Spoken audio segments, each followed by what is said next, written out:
Oke, halo guys, balik lagi bareng gue ya di channel Dividen Investor TV. Oke, hari ini hari Minggu tanggal 29 Juni 2025.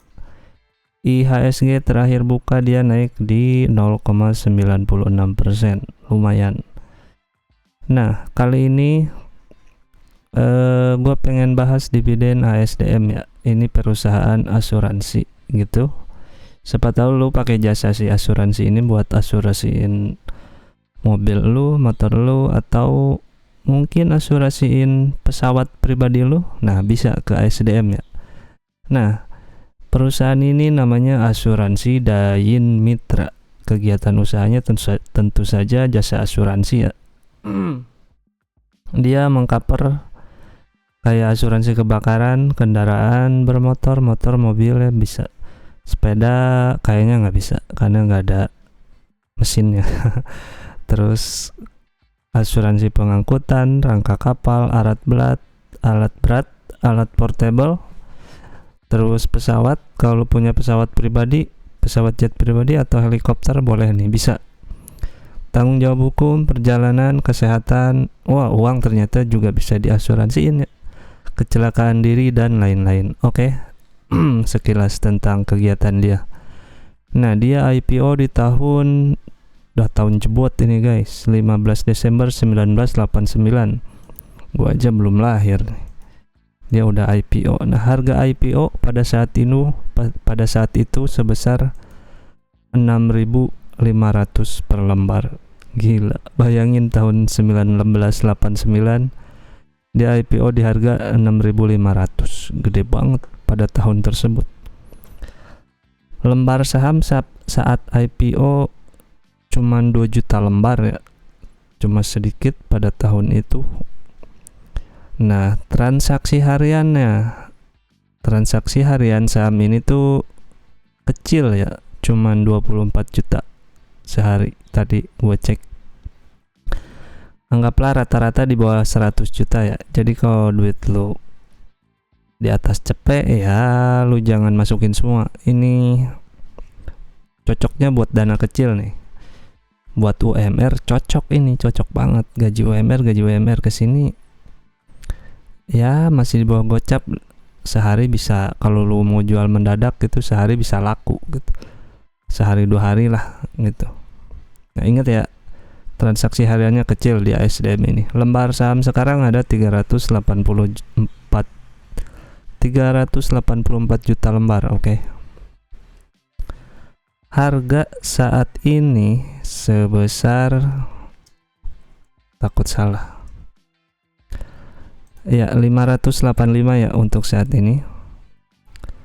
Dan market capnya berarti 384 juta dikali 585.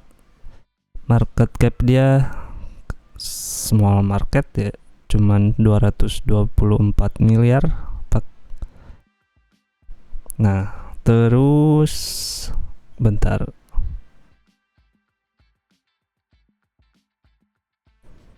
kita lanjut ke IPS 2024.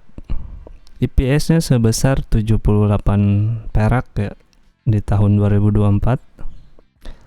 Harga closingan 2024 sebesar 482, berarti per di tahun kemarin tuh 6,1 ya.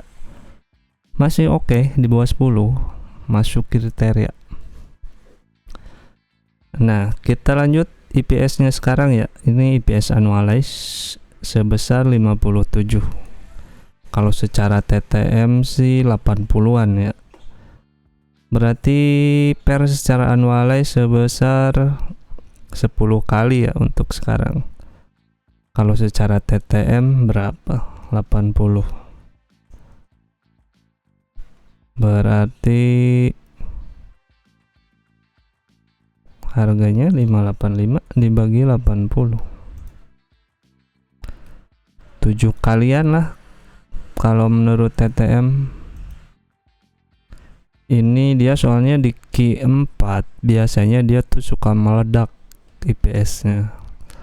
Mungkin dia closingan pembukaan udah nggak ada yang di tahun tersebut terakhir tersebut udah nggak ada yang klaim asuransi, berarti kan duitnya jadi hak milik dia tuh.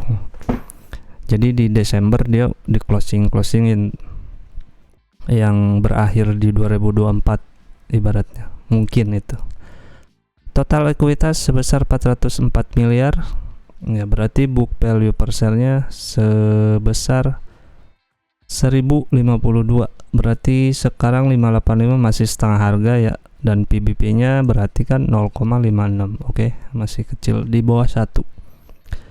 Liabilitas, nah karena dia perusahaan keuangan kayak bank gitu, jadi liabilitasnya lebih gede daripada ekuitas. Nah ini lu harus bisa bedain mana yang perusahaan kayak ginian sama yang perusahaan biasa, ibaratnya yang punya barang. Kalau dia kan nggak punya barang, dia kan ngendalinya jasa duit gitu. Berarti semakin DER-nya semakin gede, berarti banyak yang asuransiin sesuatu ke dia gitu.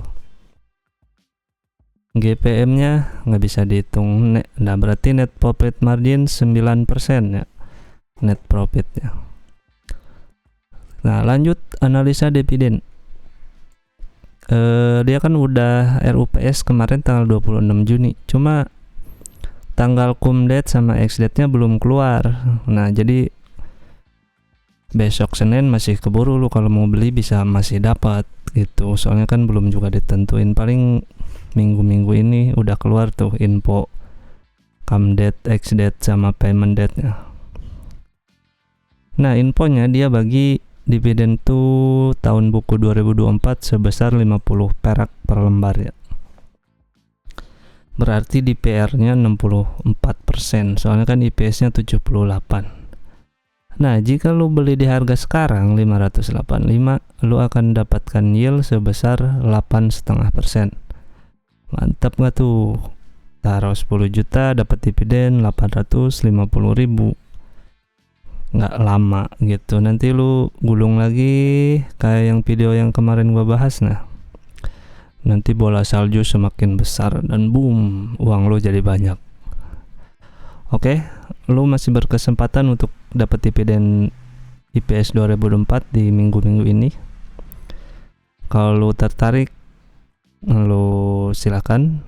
Kalau enggak ya udah, disclaimer on, gua nggak suruh lu jual beli ini saham ya. Oke. Nah, kita proyeksikan dividen untuk tahun 2025. Kita proyeksikan melalui IPS yang TTM aja, soalnya kan dia di Q4-nya tuh suka meledak. Jadi kalau anualis kayaknya kurang cocok. Kalau anualis sih cuman 50-an gitu tuh, 57-an. Nah, berarti kita yang ambil yang ini aja. Berarti IPS tahun depan kurang lebih 80 perak. Jika DPR-nya sama kayak tahun sekarang sebesar 64%, maka dividen yang dia bagiin sebesar 51,7 atau 52-an lah.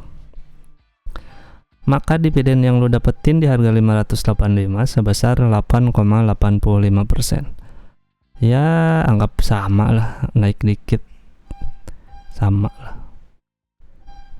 Nah gitu, jadi ini dividennya lumayan besar. Kita lihat historinya. Mungkin lu lagu takutnya dia bagi dividennya jarang-jarang. Nah lihat dulu nih, lihat dividen history ASDM, memuat lebih banyak. Iya, dia kan IPO tahun 1989. Nah di tahun 92, selang 90 12 selang 2 tahunan dia udah bagi dividen. Nah yieldnya lihat 11, 10, 4, 9, 4 nih, 30%. Gede-gede sih kebanyakan. Mantap ya. Apakah ada yang bolong?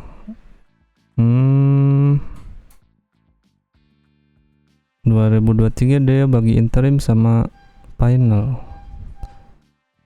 6, 7, 7, 8 dia bolong. 2007 2008 bolong. 2 tahun doang. 10, 11, 12, 14, 16, 17, 18, 20, 21. Bolong 2 kali ya. Itu nggak tahu alasannya, tapi itu bisa dimaafkan lah karena dari awal IPO, nggak lama IPO dia udah rajin bagi dividen. Jadi ini bisa dipastikan, nah 90% bagilah gitu, 10%-nya nggak bagi, tapi lebih besar ke pasti bagi dividen. Oke, udah jelas. Nah, kesimpulannya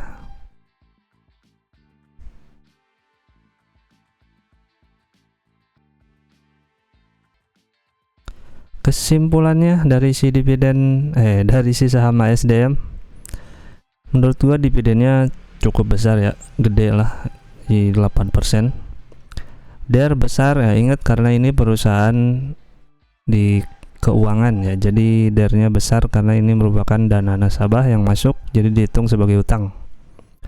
Transaksi harian nih, minusnya transaksi hariannya kecil ya, hari Kamis kemarin cuma 24 juta alias di bawah 100 juta. Jadi kalau duit lu banyak, ini kurang cocok ya kalau di sini karena nggak liquid, jadi kalau mau exit jadi susah, nanti harga sahamnya jadi bisa ngedrop kalau jual, dan kalau lu beli banyak bisa melambung gitu. Lu kayak jadi seorang bandar gitu, bisa memainkan harga. Tapi kalau lu punya duit gede nih, coba bisa nih dimainkan harga ini ya. Lu punya 100M, beli aja terus pasti naik nih. Ya gitu, segitu dulu ya video kali ini, karena hutang harus dibayar. Thank you.